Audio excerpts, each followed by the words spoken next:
Welcome everybody. We are going to do a little bit of ear training in this video today. What I'm going to give to you is a 2-week curriculum.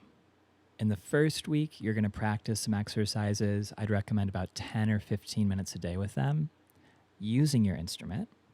In the second week, you're going to take those same things and try to do them without your instrument. Now, this is going to involve some singing, and let's get that out of the way up front. A lot of you are probably tempted to click away right now, but don't do it. You're going to hear time and time again, great musicians, much better than me, say, if you really want to develop your ears, you've got to sing a little bit. Now, we're not talking about developing a beautiful voice. I certainly don't have one. We're talking about being able to approximately hit pitches with your voice. Why is that important? Well, the bass is a deceptive instrument, because you can learn where to put your fingers and successfully create a scale just by doing that. There's an A major scale, but I didn't think about the sound at all. I just know where to put my fingers. And if you've watched a lot of YouTube bass stuff, you've probably heard so many people talk about shapes and finger patterns. But here's the thing. Just because you know where to put your fingers doesn't mean you actually have that sound internalized in your inner ear, that thing inside of you that allows you to sing songs in your head. If you want to test how internalized that scale is, stop the video. We just played a major. Let me ask you to sing something you haven't heard yet in this video. Sing a natural minor scale. Okay, how easy or hard was that? Be honest. If you could do it really effortlessly, great. You might not need this video. But if that wasn't totally effortless, you might be getting my point. You may know the finger shape. It doesn't mean the sound is internalized. So this is going to help us to internalize the sound. That in turn is going to help you with recognizing chords and riffs by ear. It's going to help you with improvising on your own. It's also going to help with things like writing and hearing different sounds and different ideas in your head. Okay, so week 1, we're practicing with our bass in our hand. Again, 10 or 15 minutes a day. Here's what we're going to do. I'm going to give you a 4-step protocol that you're going to use for each scale, and you're simply going to go back and forth between a major and a minor with that 4-step protocol. Now, I'm going to do this in the key of G major, also known as E minor. We're using the relative major and minor. You could call it the 1 chord and the 6th chord, however you want to think of it. I'm going to do it in that key because it sort of works out with my voice. I don't have much of a range, so that one sort of works. You can change the key to match where it's easy for you to sing. Doesn't matter where you're doing this on the fretboard, because again, this isn't really about the fretboard. Here's our 4-step protocol. The first thing you're going to do is you're going to give yourself your tonic note. Okay, there's our G. You're now going to sing the G major scale to the best of your ability. 1, 2, 3, 4, 5, 6, 7, 1. Second step, you're going to play it and listen.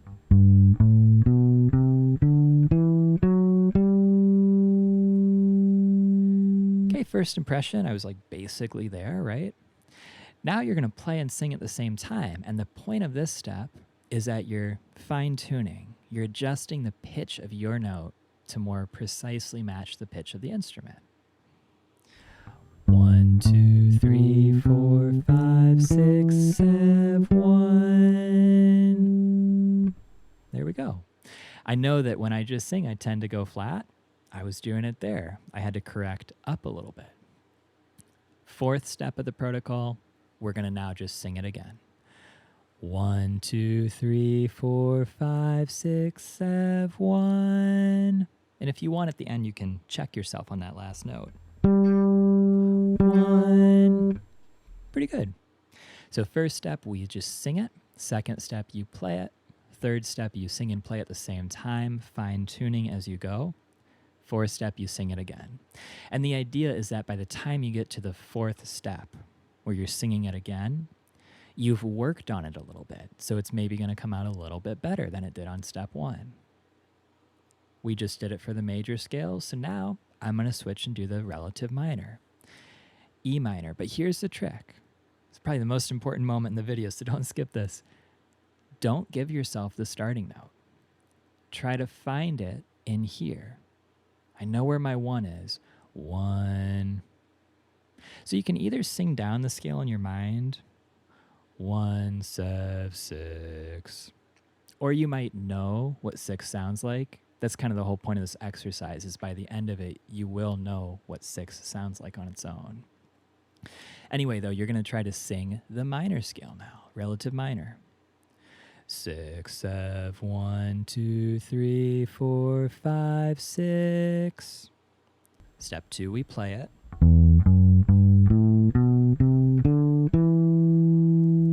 Now we play and sing 6, 7, 1, 2, 3, 4, 5, 6.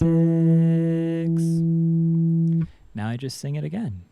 6, 7, 1, 2, 3, 4, 5, 6. That first note's pretty low for me, so it's a little clunky, but it's close enough. We go back and forth. So now I'd come back to G major, and I wouldn't give myself the note. I got to find it in my mind. 1, 1, 1, 1, 2, 3, 4, 5, 6, 7, 1, 1. Okay, pretty good. And I'd go back and forth doing that 4-step protocol, major, minor, major, minor. And as much as possible, you're not giving yourself the note in advance. So I'm not playing it first. There's my G and now I sing. You might need to do that at the very start of a session of practice when you haven't yet gotten used to the key. But once you're doing this, you don't want to give yourself the answer. You don't want to look in the back of the textbook and see the answer before you do the math problem. Try doing the math problem first.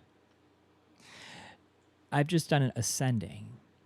In week 1, I'd like you to spend about a third of your time doing this with ascending scales only. Ascending major, the 4-step protocol. Ascending minor, the 4-step protocol.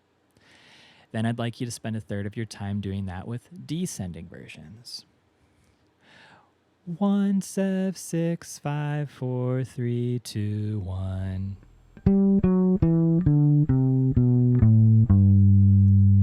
1, 7, 6, 5, 4, 3, 2, 1. 1, 7, 6, 5, 4, 3, 2, 1. 6, 5, 4, 3, 2, 1, 7, 6. 6, 5, 4, 3, 2, 1, 7, 6. 6, 5, 4, 3, 2, 1, 7, 6. Those last couple notes were a lot more accurate the second time through. That's what this exercise does. Back and forth. So again, you're not just doing it one time on the major and one time on the minor and then you move on. Spend about 5 minutes going back and forth, back and forth. It's really going to help your ear. So a third of your practice time is ascending scales. A third of your practice time is a descending. And then at the end, the last third of your time, I just want you to mix and match. 1, 2, 3, 4, 5, 6, 7, 1. 1, 2, 3, 4, 5, 6, 7, 1. 1, 2, 3, 4, 5, 6, 7, 1. 6, 6, 5, 4, 3, 2, 1, 7, 6. Notice that I messed up the first starting note and I had to find it. 6, 5, 4, 3, 2, 1, 7, 6. 6, 5, 4, 3, 2, 1, 7, 6. I did ascending and then descending. Just try to keep it sort of randomized for yourself. That's week 1. Now a couple comments and notes about that. Hopefully you can tell. This turns out to be so helpful for your ears. Recognizing chords, if we think of the major scale as being the 1 chord, and the minor, natural minor scale, the relative minor, being the sixth chord, which is what they are.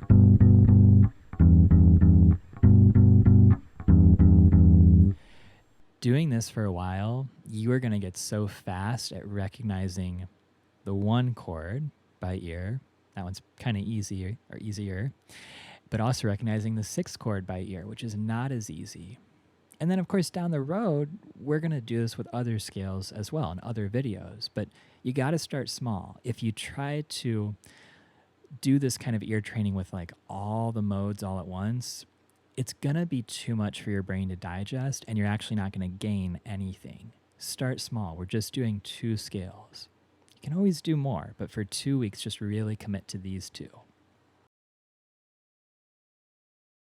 Okay, second week, you're going to do kind of the same thing, but without this guy, without your bass.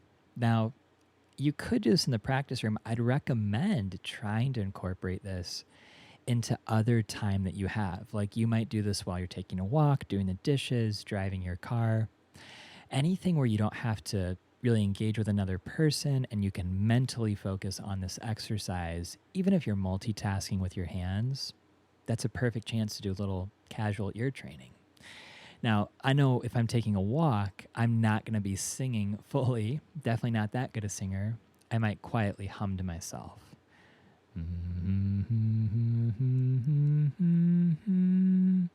That's fine.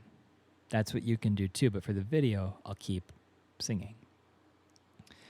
So the first version of this, we're again going to focus on ascending scales, major, minor, major, minor. Now your note isn't going to be perfectly in tune unless you have perfect pitch, because if you're just out for a walk, you probably don't know what a perfect G sounds like, and that's okay. Just pick a note. You'll probably be fairly close. 1, 2, 3, 4, 5, 6, 7, 1. And now here's the important moment. Can I find the starting note, the 6th scale degree, without anything helping me? 6, 7, 1, 2, 3, 4, 5, 6. I think I found it.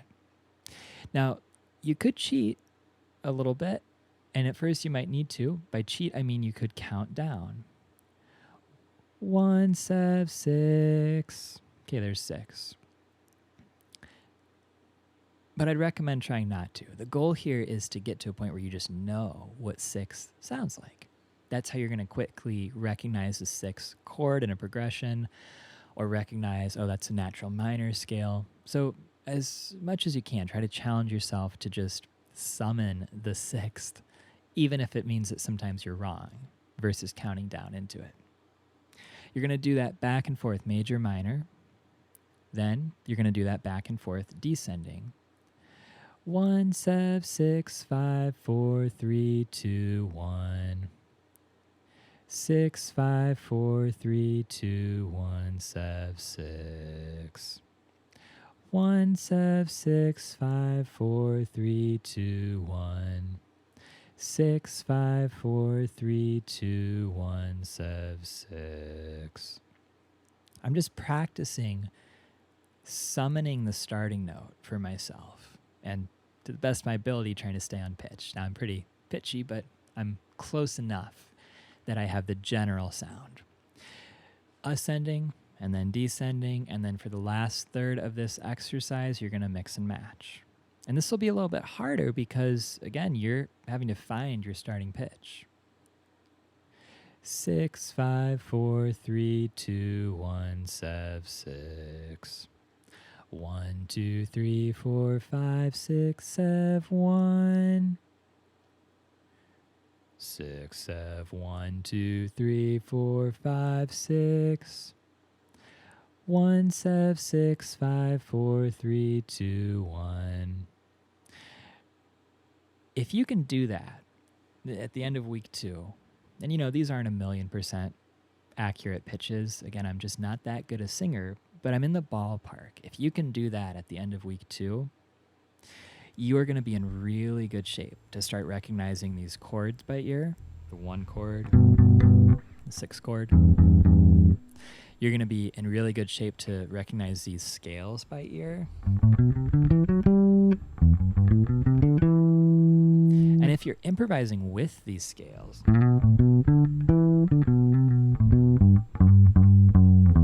you're going to be able to track what you're playing with your ear a little bit better. You're going to be able to more accurately get the sounds you hear up here to come out on your fretboard. That might not make a lot of sense yet, but it will when you get into it. Okay, beautiful. So quick recap. Here's your homework. 2 weeks worth of ear training, 10 or 15 minutes a day. The first week, you've got a 4-step protocol. You're going back and forth between major and minor, and each scale you are singing it on its own, ideally without a reference pitch. Then you're playing it on your bass. Then you're playing and singing at the same time, trying to fine-tune your pitches as you go. And then you're singing it one last time. 4. You're going to do that ascending scales for about 1/3 of your time, descending scales for about 1/3 of your time, mix and match for 1/3 of your time. The second week, same kind of structure, ascending scales, then descending, then mix and match, but you don't have your bass, you don't have any reference pitch, and as much as possible, you're going to try to avoid counting up or down to find the next note. This is going to be challenging, but it's going to be really good for your ears. Now, next steps from here, there's going to be some more videos coming. We're going to get into pentatonic stuff. We're going to get into some of the other modes. And this is really going to be, I think, a great way to just get your ears to a much better place in the span of a couple months. So keep your eyes peeled for more videos on this stuff. And in the meantime, of course, drop me a comment to let me know how this all goes for you. Good luck with it, and I'll see you next time.